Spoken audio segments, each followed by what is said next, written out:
ಎಲ್ಲರಿಗೂ ನನ್ನ ನಮಸ್ಕಾರಗಳು. ಚಿಕ್ಕದೊಂದು ಕವನ. ದಯವಿಟ್ಟು ಸಬ್ಸ್ಕ್ರೈಬ್ ಆಗಿ, ಲೈಕ್ ಮಾಡಿ, ಶೇರ್ ಮಾಡಿ. ಧನ್ಯವಾದಗಳು. ನಾವು ಮಾಡುವ ಪಾಪಗಳು ಸಾಲವಾಗಿರುತ್ತದೆ. ನಾವು ಮಾಡುವ ಪ್ರತಿ ಪಾಪವು ಸಾಲವಾಗಿರುತ್ತದೆ. ಏಕೆಂದರೆ ಒಂದು ದಿನ ಬಡ್ಡಿ ಸಮೇತ ಕಟ್ಟಲೇಬೇಕು. ಒಂದು ದಿನ ಬಡ್ಡಿ ಸಮೇತ ಕಟ್ಟಲೇಬೇಕು. ಮಾಡುವ ಪ್ರತಿ ಒಳ್ಳೆಯ ಕೆಲಸ ಉಳಿತಾಯ ಖಾತೆಯಲ್ಲಿ ಜಮಾ ಮಾಡಿದಂತೆ. ಮಾಡುವ ಪ್ರತಿ ಒಳ್ಳೆಯ ಕೆಲಸವು ಉಳಿತಾಯ ಖಾತೆಯಲ್ಲಿ ಜಮಾ ಮಾಡಿದಂತೆ ಕಷ್ಟದ ಕಾಲದಲ್ಲಿ ಸಹಾಯಕ್ಕೆ ಬರುತ್ತದೆ. ಹುಟ್ಟುವಾಗ ಒಬ್ಬರೇ, ಸಾಯುವಾಗ ಒಬ್ಬರೇ. ನಾವು ಭೂಮಿಗೆ ಬಂದದ್ದು ಅತಿಥಿಗಳು ಹೊರತು ಬೇರೇನೂ ಅಲ್ಲ, ಮಾಲೀಕರಲ್ಲ.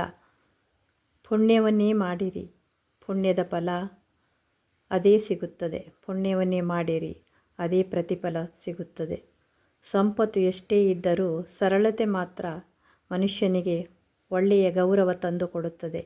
ಸಂಪತ್ತು ಎಷ್ಟೇ ಇದ್ದರೂ ಸರಳತೆ ಮಾತ್ರ ಮನುಷ್ಯನಿಗೆ ಒಳ್ಳೆಯ ಗೌರವ ತಂದುಕೊಡುತ್ತದೆ.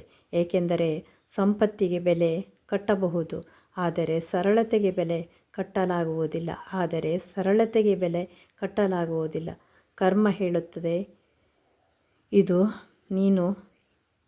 ನೀನು ಏನು ಮಾಡಿರುವೆಯೋ ಅದನ್ನೇ ಮುಂದೆ ಒಂದು ದಿನ ನಾನು ನಿನಗೆ ಹಿಂದಿರುಗಿಸುತ್ತೇನೆ ಎಂದು ಕರ್ಮ ಹೇಳುತ್ತದೆ. ಮನುಷ್ಯನಿಗೆ ಕೆಟ್ಟ ಸವಾಸ ಕಲ್ಲಿದ್ದಲು ಇದ್ದಂತೆ. ಕಲ್ಲಿದ್ದಲು ಬಿಸಿಯಾದಾಗ ಕೈಗಳು ಸುಡುತ್ತದೆ. ತುಂಬ ತಣ್ಣಗೆ ಇದ್ದಾಗ ಕೈಗಳು ತಂಪಾಗುತ್ತದೆ.